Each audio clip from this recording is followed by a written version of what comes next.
이스라엘 백성들이 약 40년 정도의 그 긴 광야 생활을 마칠 무렵에 약속의 땅을 앞에 두고 모세는 이스라엘 백성들을 떠나야 될 상황이 되었습니다.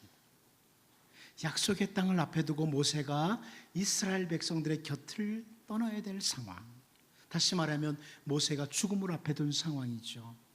그 상황에서 하나님께서는 모세를 통해서 신명기라고 하는 이 말씀을 주시면서 분명한 약속을 하나 해주십니다.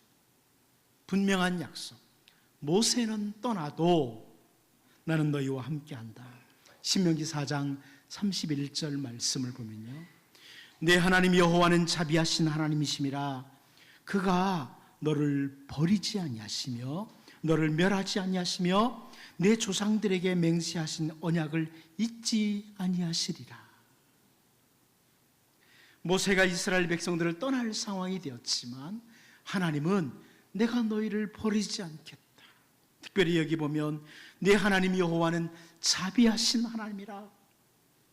내 하나님 여호와 이스라엘의 하나님은 루하마의 하나님, 긍휼이 풍성하신 하나님이다. 그래서 이미 주신 언약대로, 말씀대로 너희를 버리지도 않고 멸하지도 않으실 것이다. 이렇게 하나님의 약속을 모세가 선포하고 있습니다. 그 택한 백성들과 늘 함께 하시는 하나님, 이런 하나님을 소개하는 겁니다. 하나님께서 언제나 그 택한 백성들, 언약 백성들과 함께 하신다, 이것을 잘 알고 살았던 사람 중에 한 사람이 요셉입니다. 요셉. 우리가 잘 알고 있는 요셉. 비록 형들의 미움을 받아서 팔려가는 상황을 맞이했습니다. 그때에도 하나님은 큰 그림을 그리고 계셨다. 하나님의 계획 안에 자기가 있었다. 비록 우선 당장 눈앞에는 이 요셉이 상인들에게 팔려가고요, 감옥에 갇히기도 하고 이런 상황이 되지만 하나님은 이 요셉의 그 부분만이 아니라 요셉을 위해서 큰 그림을 그리고 계시는 거예요. 이스라엘을 위해서 큰 계획을 세우시고 계셨던 거죠. 이것을 삶의 순간순간마다 요셉도 알 수 있었어요. 하나님이 함께 계시다는 것. 그리고 요셉 자신뿐만 아니라 주변에 있던 사람들도 야, 이 요셉은 하나님이 함께하는 사람, 이것을 확인할 수가 있었죠. 창세기 39장 3절 말씀을 보면 그의 주인이 여호와께서 그와 함께 하심을 보며 또 여호와께서 그의 범사에 형통하게 하심을 보았더라. 그의 주인 보디발을 가리키는 겁니다. 보디발이 하나님이 요셉과 함께 하심을 봤다는 거예요. 이방 나라 사람이요, 저 사람이 섬기는 하나님이 함께하네, 이걸 봤다는 거죠. 비록 노예로 팔려왔지만 하나님이 함께하는 사람, 이게 요셉입니다. 그리고 우리가 잘 알다시피 창세기 41장 38절을 통해서 이렇게 말씀을 합니다. 바로가 그의 신하들에게 이르되 이와 같이 하나님의 영에 감동된 사람을 우리가 어찌 찾을 수 있으리요. 여러분, 애굽의 바로가 하는 말입니다. 믿는 사람이 하는 말이 아니고요, 애굽의 바로가 하는 말이 이와 같이 하나님의 영에 감동된 사람을 우리가 찾을 수 있겠느냐, 이런 표현을 했습니다.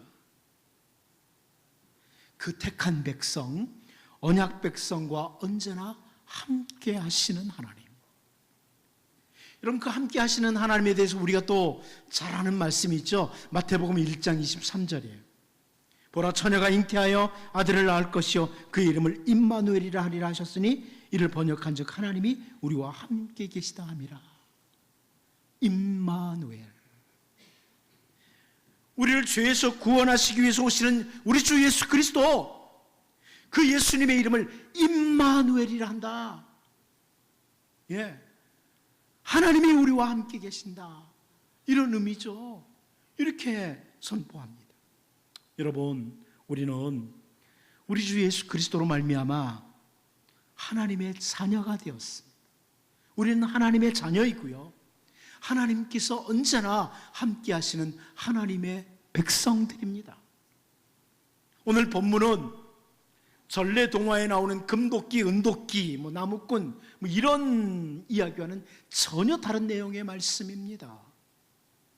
여러분, 오늘 본문 말씀을 통해서 하나님께서 늘 함께 하시는 백성, 그리고 그 하나님,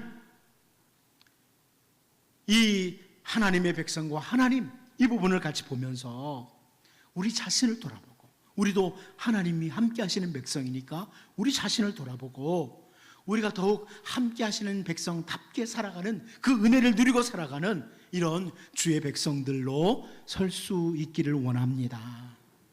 첫 번째로 우리는 오늘 본문에서 확인해야 될 것이 하나님의 사람도 함께 있지만 하는 부분입니다. 하나님의 사람도 함께 있지만, 우리 본문 3절 4절 같이 한번 보도록 하겠습니다. 오늘 본문 3절 4절을 같이 한번 봅니다. 시작. 그 하나가 이르되 청하건대 당신도 종들과 함께 하소서 하니 엘리사가 이르되 내가 가리라 하고 드디어 그들과 함께 가니라. 무리가 요단에 이르러 나무를 베더니. 우리가 지난주에 앞부분 살펴보면서 봤던 것처럼 그 선지자의 제자들이 거하던 그 집이 너무 좁아서 그 선지자의 제자들이 모두 함께 집을 건축할 제목을 구하기 위해서 요단으로 갑니다. 요단에 가서 나무 한 제목씩 해가지고 오면 우리가 좀 더 넓게 집을 지을 수 있다, 이러고서 나무를 하러 가게 됐죠. 그런데 여기 3절을 보니까 한 제자가, 그들 가운데, 선지자의 제자들 가운데 한 사람이 선지자 엘리사에게 당신도 종들과 함께 가시지요, 이렇게 요청을 하는 겁니다. 선지자님, 우리 나무하러 가는데 같이 가시죠, 이렇게 말을 하는 거예요. 그리고 선지자 엘리사가 함께 갑니다. 그래, 같이 가겠다. 같이 갑니다. 자, 이제 오늘 본문 5절을 한번 읽어볼까요? 5절도 한번 같이 보겠습니다. 시작. 한 사람이 나무를 벨 때에 쇠도끼가 물에 떨어진지라. 이에 외쳐 이르되 아, 내 주여, 이는 빌려온 것이니이다 하니. 여러분, 이 말씀을 보면서 분명히 우리가 확인할 수 있는 것 한 가지 있는데요, 선지자의 제자들 중에 최소한 이 쇠도끼를 물에 빠뜨린 이 제자는요, 나무를 잘 벨 줄 아는 전문가는 아닌 겁니다. 도끼질을 잘 못하는 거예요. 저 같은 사람 도끼질 하라 그러면 도끼 빠뜨릴 수 있어요. 예. 전문가는 도끼질 하다가 도끼 안 빠뜨립니다. 예. 최소한 이 제자는 집을 건축한다든지 나무를 벨 줄 아는 전문가는 아니에요. 그런데 함께 동참을 했다가 도끼를 물에 떨어뜨렸어요. 그런데 하필이면 그 쇠도끼는 빌려온 거였어요. 여러분, 지금처럼 도구들이 많이 있는 때가 아니에요. 물론 현대인들 도끼 별로 안 가지고 있지만 도끼 구하려면 쉽게 구하잖아요. 그래서 지금 그때는 그런 때가 아니에요. 어떤 분이 이 본문을 보면서 이렇게 해석을 했습니다. 이 쇠도끼를 물에 빠뜨린 사람은 아마 평상시에 경건 훈련을 게을리했던 사람인 것 같다. 기도 생활도 게을리하고 성경 읽기도 게을리했던 사람, 그러다가 쇠도끼를 물에 빠뜨렸다고. 우리도 가끔 그러잖아요. 어떤 사람 좀 뭔가 문제가 생기면 기도 안 하더니 그러잖아요.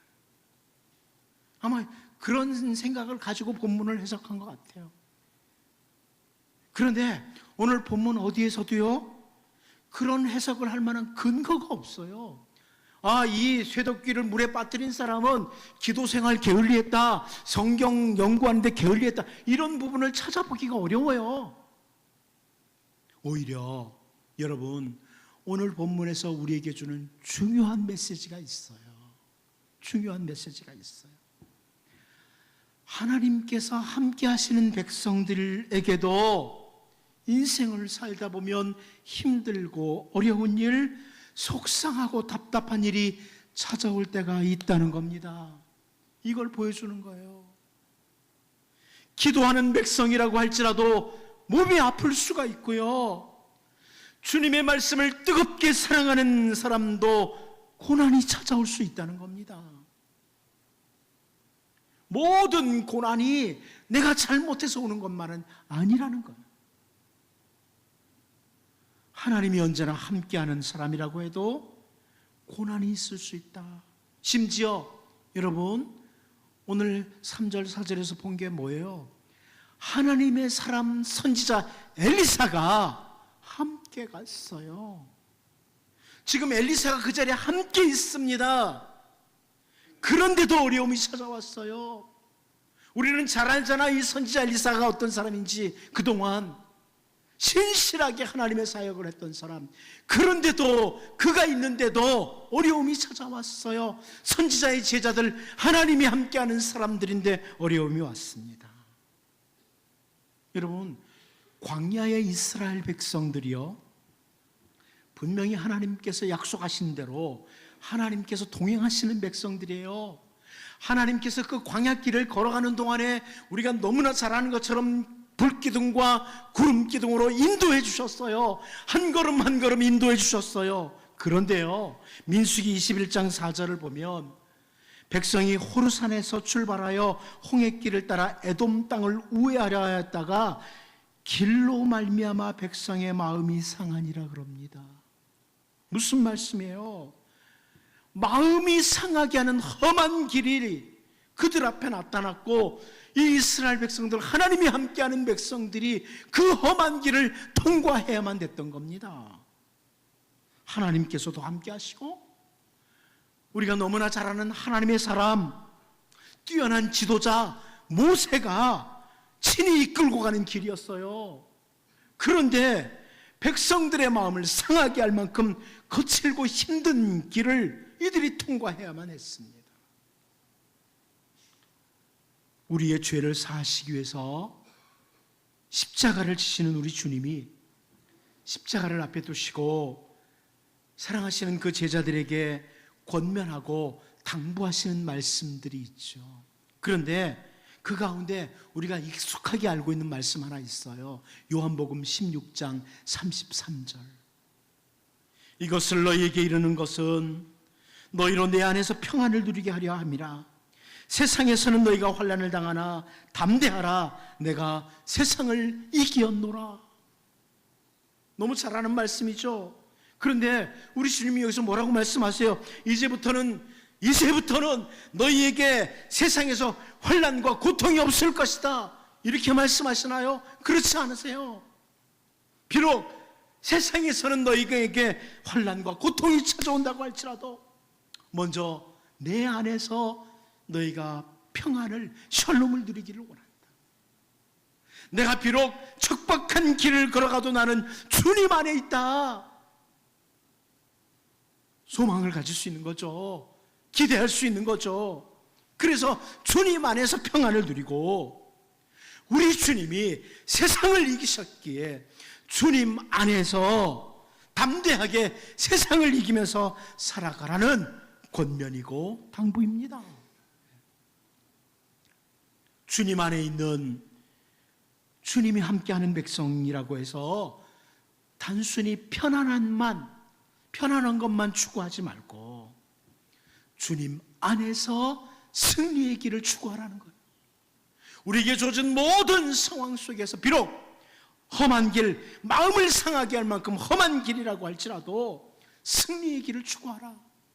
때로는 쇠도끼가 물에 빠져도 그 자리에서 승리하는 길을 추구하라, 이런 말씀이죠. 여러분, 하나님의 사람 엘리사 선지자가 함께 가고 있고, 늘 하나님이 함께 하시는 선지자의 제자들의 공동체에서 어려운 일이 일어났어요. 전문가가 아니니까 당연히 어려운 일이 있을 수 있죠. 그런데 이 부분을 보면서 우리에게 주시는 교훈이에요. 인생을 살면서 편안한 길만이 아니라 우리 주님 안에서도 우리가 어떤 상황에서 주님 안에서 누리는 평안, 샬롬을 추구하고, 동시에 우리 주 예수 그리스도 안에서 늘 모든 삶의 영역에서 승리하는 길로 가는 우리 모두가 될 수 있기를 원합니다.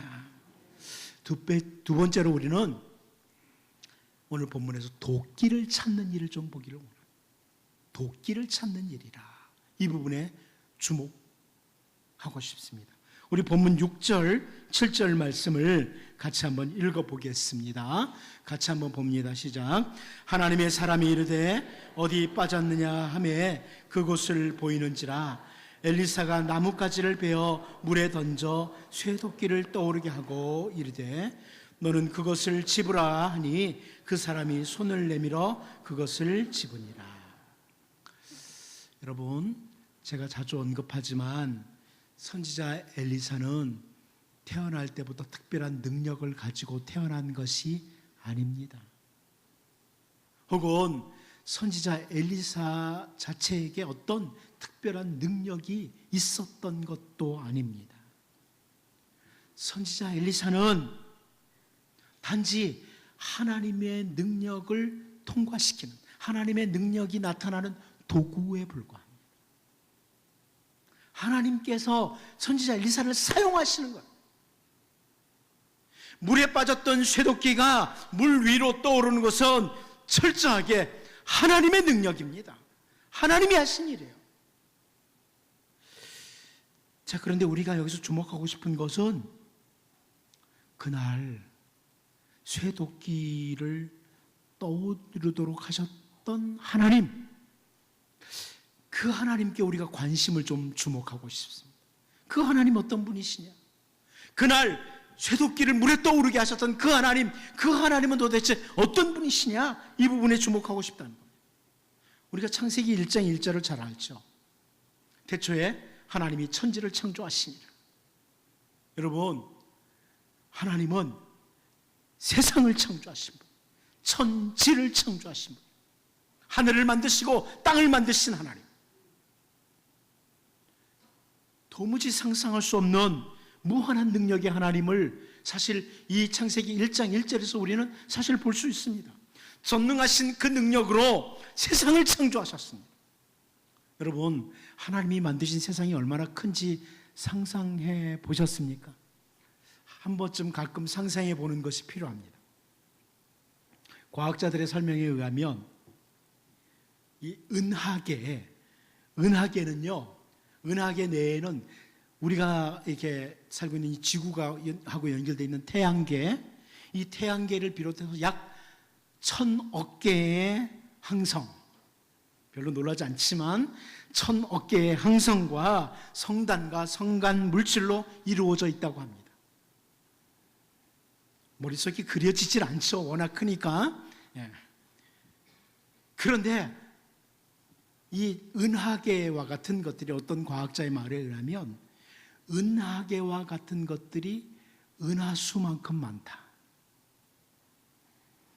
제가 볼 때 한 분만 놀라세요. 정말 이 천지가 큽니다. 엄청나게 큽니다. 그래서 어느 과학자가 이런 말을 했어요.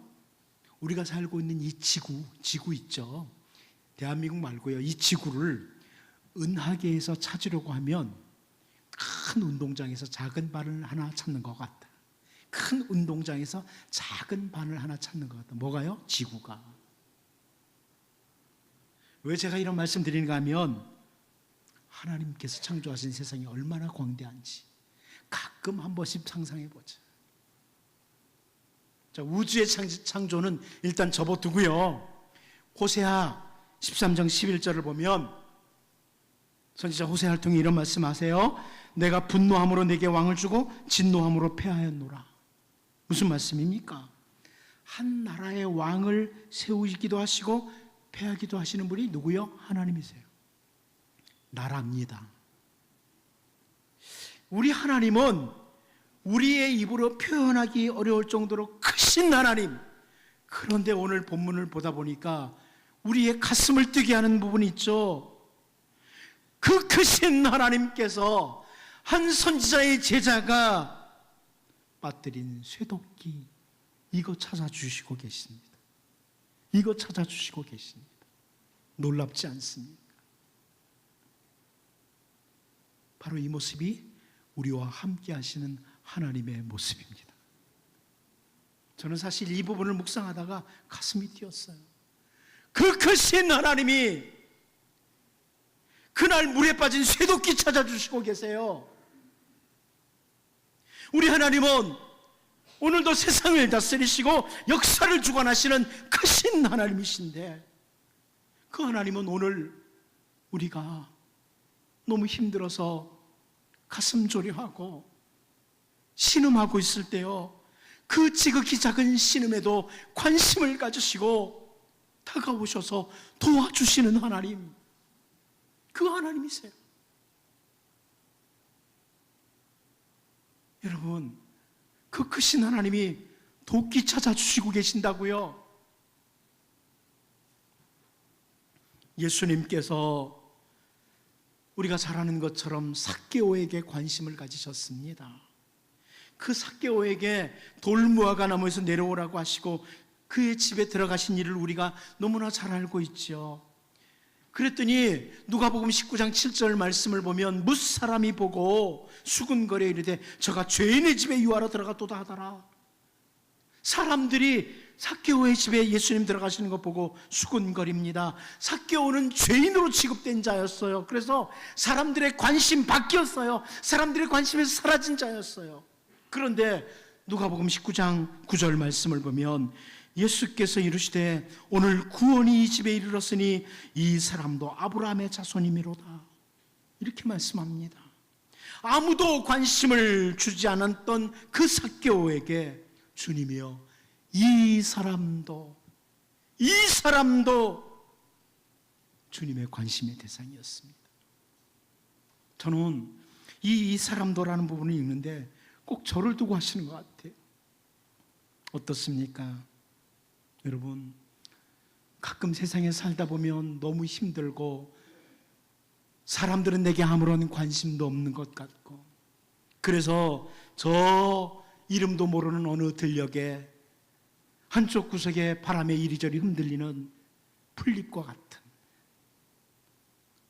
한 잎에 풀잎과 같은 게 나라, 이런 생각 드실 때 없습니까?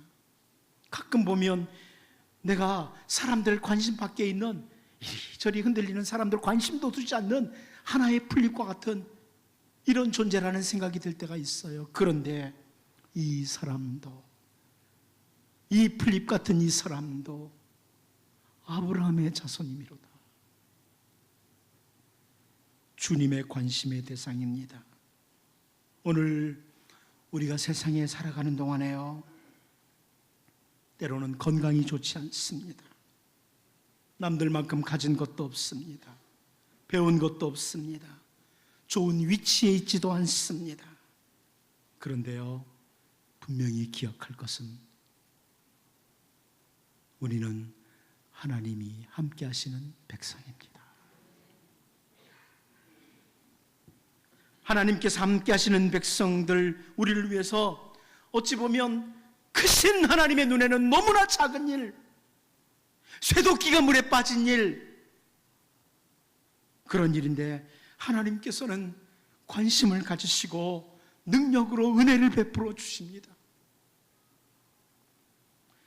세상을 창조하시고 다스리시는 그 큰 능력을 가지신 하나님께서 큰 일만 하시는 게 아니라 물에 빠진 선지자의 제자의 쇠도끼를 찾아주시는 그 일에 당신의 능력을 사용하시고 계십니다. 여러분, 당면한 현실, 어려운 문제요, 이 세상에 조금 힘 있다고 하는 사람들도 관심 안 가져줍니다. 이 세상에 좀 힘 있다고 하는 사람들도요, 우리의 당면한 현실에 관심 없습니다. 그까지 작은 일 네가 알아서 해, 이럴 수 있습니다.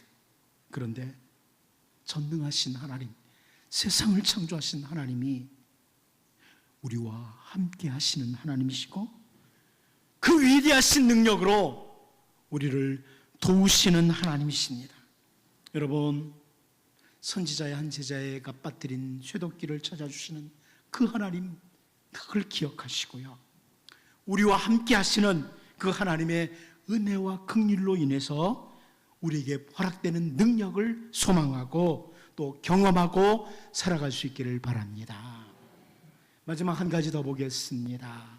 세 번째로 우리는 나뭇가지로라는 것입니다. 나뭇가지로. 우리 본문 6절 같이 한번 읽어보도록 하겠습니다. 6절을 같이 한번 봅니다. 시작. 하나님의 사람이 이르되 어디 빠졌느냐 하매 그곳을 보이는지라 엘리사가 나뭇가지를 베어 물에 던져 쇠도끼를 떠오르게 하고. 여러분, 이 본문을 보면서 혹시 우리들 가운데 그날 물에 던지면 떠오르도록 하는 나뭇가지, 그 나무, 그거 한번 찾아보기 위해서 요단으로 가는 그런 사람 없기를 바랍니다. 없겠죠? 야, 그 나무 어디 있지? 그 나무만 있으면 뭐 이런 생각 가지고 가는 사람 없을 거라고 생각합니다.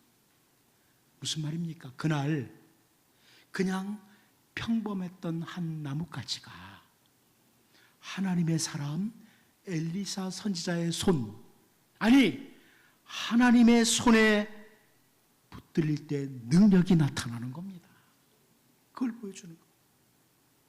보통은 나뭇가지를 베어서 물에 던진다고 해서 그 무거운 쇠도끼가 떠오르는 일은 절대 일어나지 않습니다. 절대로 일어나지 않습니다. 그런데 우리와 함께 하시는 하나님의 손에 마른 막대기라고 할지라도 붙들리면 그 아무것도 아닌 나뭇가지가 하나님의 위대한 일의 도구가 됩니다. 여러분, 사사기 7장 12절을 보면요, 미디안과 아말렉과 동방의 모든 사람들이 골짜기에 누웠는데 메뚜기의 많은 수와 같고 그들의 낙타의 수가 많아 해변의 모래가 많음 같은지라, 이렇게 말씀합니다. 어떤 상황인지 아십니까? 기드온입니다. 기드온이 맞서서 싸워야 될 그 미디안, 아말렉, 동방의 군대 숫자예요. 메뚜기의 많은 수와 같은 군인들, 해변의 모래와 같이 많은 낙타의 수, 이렇습니다. 그런데 기드온에게 주어진 힘은 무엇인지 아시죠? 기드온에게 주어진 힘, 우리가 잘 아는 것처럼 처음에 32,000명이 왔습니다. 기드온에게. 그런데 하나님께서 야, 너무 많다, 돌려보내라, 이래가지고 돌려보내고 또 돌려보내고 남은 사람이 300명입니다. 제가 전에도 한번 말씀드렸지만 300명은 특공대가 아닙니다. 그냥 물 먹는 거 보고 고른 거예요. 300명만 딱 뽑았어요. 그런데 또 이 300명이 가지고 있는 것들이 뭐예요? 사사기 7장 16절에 나타났죠. 300명을 세 대로 나누어 각 손에 나팔과 빈 항아리를 들리고 항아리 안에는 횃불을 감추게 하고. 가지고 있는 거 보십시오. 나팔, 빈 항아리, 횃불. 어떻습니까? 전쟁하러 나가는데 나팔, 빈 항아리, 횃불. 이것은 기드온이 꿈에서 봤던 것처럼 한마디로 말하면 뭐예요? 보리떡 한 덩어리. 별 볼 일 없는 거예요. 보리떡 한 덩어리. 그런데 그 보리떡 한 덩어리하고 미디안 대진영하고 맞서는 그런 것과 같은 거죠. 우리가 잘 압니다. 보리떡 한 덩어리가 미디안 진영을 무너뜨립니다. 보리떡 한 덩어리가 미디안 진영을 무너뜨립니다. 하나님께서 함께 하실 때, 하나님이 사용하시면 정말 미약한 것들을 우리가 가지고 있어도 승리할 수 있다. 이걸 보여주는 거죠. 내가 건강이 부족해도요, 내가 가진 것이 없어도요, 하나님이 함께 하시면 승리한다는 걸 보여주는 거예요. 한마디로 무기가 도구가 대단한 게 아니고요, 무기나 도구가 대단한 것이 아니라 우리와 함께 하시는 하나님이 크신 거예요. 하나님이 크신 거예요. 시편 46편 7절에 위대한 고백이 있습니다. 만군의 여호와께서 우리와 함께 하시니 야곱의 하나님은 우리의 피난처시로다. 만군의 여호와께서 우리와 함께 하시니 우리 하나님은 우리의 안식처, 평강을 주시는 분, 승리를 주시는 분이시다. 오늘 우리 주변에 있는 어떤 사람도, 어떤 도구들도, 혹은 어떤 상황도 하나님께서 함께 하시는 백성을 위해서 도구로 사용하시면, 하나님이 도구로 사용하시면 하나님의 백성에게는 승리와 기쁨이 이어집니다. 우리 주 예수님께서 이 땅에 오셔서 우리의 모든 죄와 멸망의 자리에서 건지실 때요, 예수님은요, 로마 사람들이 보통 죄인을 매달았던 십자가에 달려 죽으셨어요. 그 당시에 죄인들을 못 박았던 십자가에 달리셔서 예수님이 죽으심으로 우리를 구원하셨습니다. 그 십자가가 사실은 아무것도 아니었어요. 죄인들을 못 박았던 곳이었어요. 그런데 오늘날 그 십자가는 우리를 구원하는 구원의 능력입니다. 그냥 어찌 보면 사형틀이었어요. 그런데 그 십자가가 오늘 우리에게는, 그 십자가가 바울이 고백한 것처럼 우리에겐 능력입니다. 능력의 십자가예요. 오늘 본문에서 선지자의 제자 중에 한 사람이 빠뜨린 쇠도끼요, 그거 찾기 위해서 하나님께서 선지자 엘리사에게, 야, 네 제자들 가운데 수영 잘하는 사람 있는 거 아니냐? 그 사람 찾아내라. 혹은 야, 이거 물에 빠진 거 건지기 특별한 어떤 도구를 찾아봐라. 이렇게 하신 것이 아니라 요단강가에 있던 너무나 평범한 나뭇가지 하나, 그것으로 쇠도끼가 떠오르도록 하셨던 하나님, 그 하나님께서는 오늘도요, 어떤 사람을 통해서도, 어떤 도구들을 통해서라도 우리를 도우실 수 있는 하나님이십니다.